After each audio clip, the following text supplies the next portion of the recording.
Ahoy, Internet! Today we're going to be sailing into the seas of depravity for educational purposes. So, you know that statement on the political compass test that says, there are no savage and civilized peoples, there are only different cultures? Yeah, by the end of this video, I'll have you clicking strongly disagree if you don't already. In fact, you might even vote Trump into office for a third term, even if it's just his corpse. It already worked once after all. Now, before we begin, I just want to say this video is as far from safe for work as it can get, so buckle your seatbelts, exit any public spaces, and let's sail, me floppers. Like, comment, and subscribe, and become a base certified member today to join my Patreon-only Discord server. On to the video. Alright guys, right out of the gate, we have the OG Epstein Island of Papua New Guinea and the Simbari people. If you ask ChatGPT about these people's ritual, it will describe this practice as a complex and nuanced and stark example of how cultures construct gender, sexuality, and adulthood. But to avoid throwing up in my mouth, I will word this very carefully. The adults on this island transfer their life force into the youth so that they can foster masculinity and strength. Yeah, okay, I don't give a fuck about your moral relativist argument. Burn this island to the fucking ground. Glass it.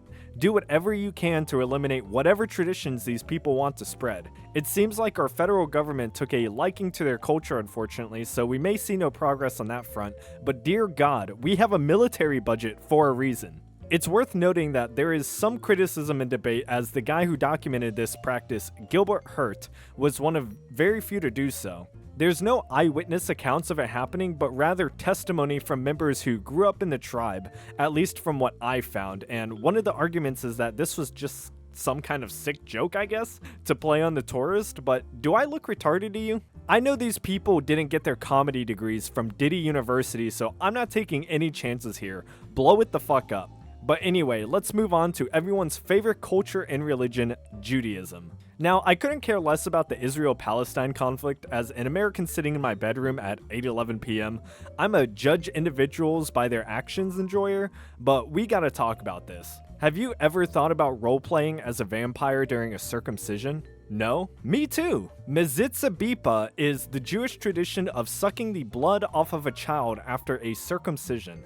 Most Jewish communities, however, abandon this practice because, yeah, doing this is fucking insane, and instead use sterile tools like a sponge or a glass tube. However, there are some that still defend it to this day, and in fact, New York and Israel had recent cases of herpes being transferred to the children by adults who do this, and if you didn't know, this is extremely risky for the child as their immune system isn't fully developed. The logic behind it is to draw out stagnant blood and to prevent clotting or infection, and I don't know, maybe this argument would have worked 1,000 years ago, but not today, Diddy. That shit would turn Dracula off. You gotta cut that shit out right now. And unlike the last one, this practice is well documented, and you can even see videos on Twitter of it, unfortunately, if you just type it in. And if there were things I could unsee or unread, this would definitely be one of them.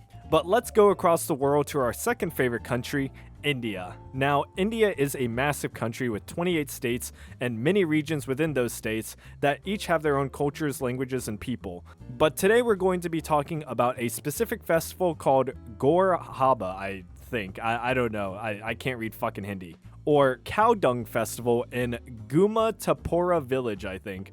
And the Pidakala War in the Kerpala village, something like that. I don't know, man, just scam me already. But each event involves two sides throwing cow poop at each other in order to purify, protect one's health, and bring blessings. Now, I don't even know where to begin with this, but in Hinduism, cows are seen as sacred animals, and some states in India even have laws and regulations against harming them. But is it really necessary to treat even their shit as something great?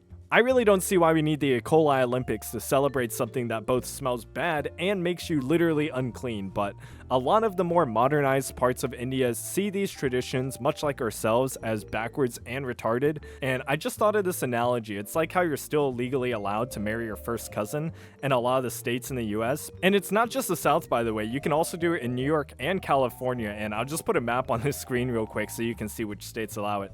But I'm going to turn off my friendly fire for now, and let's move on. Alrighty, time to talk about fine delicacies. You like Italy?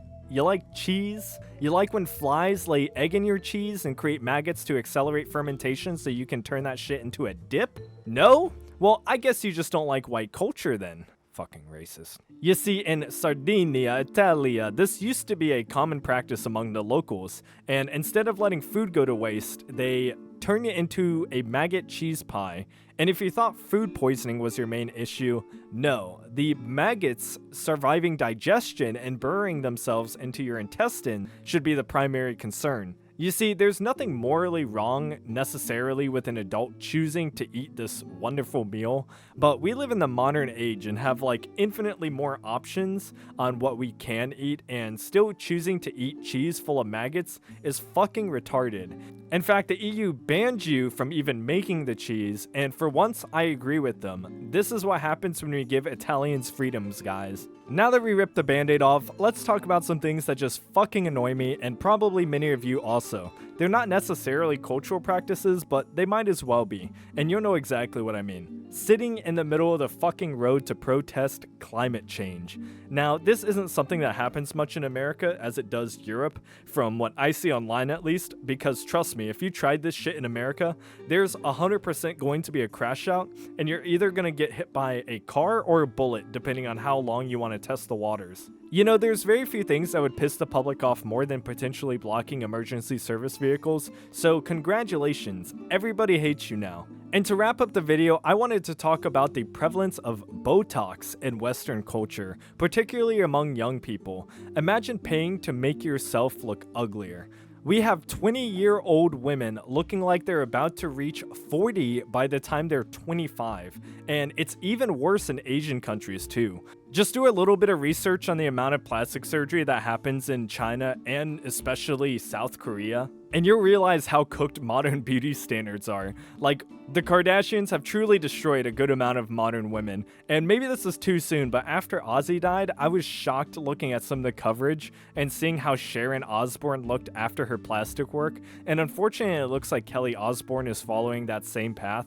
Like, she always had her own weird style, but now she just looks like a clone of everyone else who's trying to catch up to their youth with plastic surgery, and it's just so sad.